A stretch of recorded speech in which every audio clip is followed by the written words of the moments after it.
আসসালামু আলাইকুম বন্ধুরা, বহুপ্রতীক্ষিত বাংলাদেশ সেনাবাহিনীর যে নিয়োগ বিজ্ঞপ্তি সেটি অলরেডি প্রকাশ করা হয়েছে। আজকের এই ভিডিওতে এই নিয়োগ বিজ্ঞপ্তি সম্পর্কে বিস্তারিত আলোচনা করব।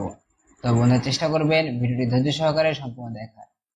ভিডিওটি শুরু করার আগে আপনাদের কাছে একটা ছোট্ট রিকোয়েস্ট থাকবে, আপনি যদি আমাদের চ্যানেলে নতুন দর্শক হয়ে থাকেন এবং নিয়োগ সম্পর্কিত ভিডিওর আপডেট পেয়ে চান, তবে আমাদের চ্যানেলটি সাবস্ক্রাইব করে পাশে থাকা বেল আইকনটি অন করে দিন নিয়োগ সম্পর্কিত ভিডিওর আপডেট পাওয়ার জন্য। আর আপনি যদি অলরেডি আমাদের চ্যানেলটি সাবস্ক্রাইব করে থাকেন, থ্যাংক ইউ সো মাচ। তো বন্ধুরা, বেশি কথা না বাড়িয়ে চলুন শুরু করা যাক। ভিডিওর শুরুতে আমরা যে বিষয়টি দেখব সেটি হচ্ছে যোগ্যতা।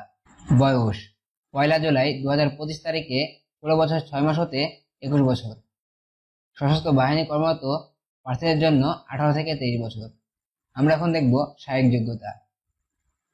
উচ্চতা পুরুষ প্রার্থীদের জন্য 5 ফুট 4 ইঞ্চি এবং মহিলা প্রার্থীদের জন্য 5 ফুট 1 ইঞ্চি।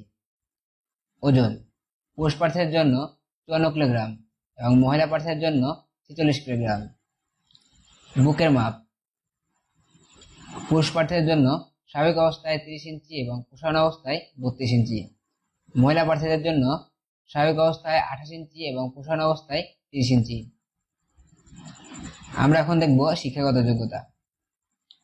জাতীয় মাধ্যম, মাধ্যমিক ও উচ্চ মাধ্যমিক সার্টিফিকেট বা সমান পরীক্ষায় যে কোনো একটিতে জিপিএ 5 ও অন্যটিতে ন্যূনতম সিজিপিএ 4.50 পেয়ে উত্তীর্ণ হতে হবে।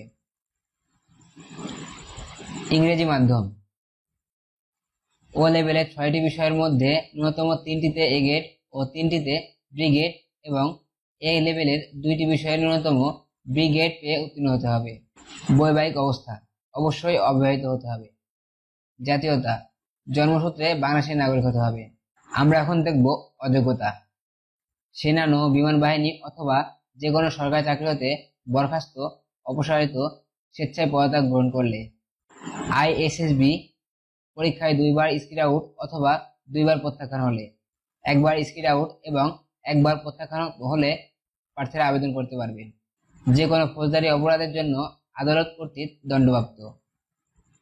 সেনা, নৌ ও বিমান বাহিনীতে আপিল মেডিকেল বোর্ড কর্তৃক অযোগ্য বিবেচিত হলে, প্রার্থীর বয়স 18 বছর হওয়ার পূর্বে ল্যাসিক অবসান গ্রহণযোগ্য নয়। ল্যাসিক অবসানের তারিখ হতে চোখ পরীক্ষার তারিখের মধ্যে ন্যূনতম 3 মাস অতিবাহিত হতে হবে। এছাড়াও বন্ধুরা, এখানে আরো বেশ কয়েকটি সুবিধার কথা উল্লেখ করা আছে, আপনারা আবেদন করার পূর্বে অবশ্যই দেখে নেবেন। অনলাইন আবেদন শেষ হবে 19 অক্টোবর 2024 তারিখে। আজ এ পর্যন্ত, দেখা হবে নতুন একটি ভিডিওতে নতুন করে নিয়োগ বিজ্ঞপ্তি নিয়ে। সে পর্যন্ত সবাই ভালো থাকবেন, সুস্থ থাকবেন। আসসালামু আলাইকুম।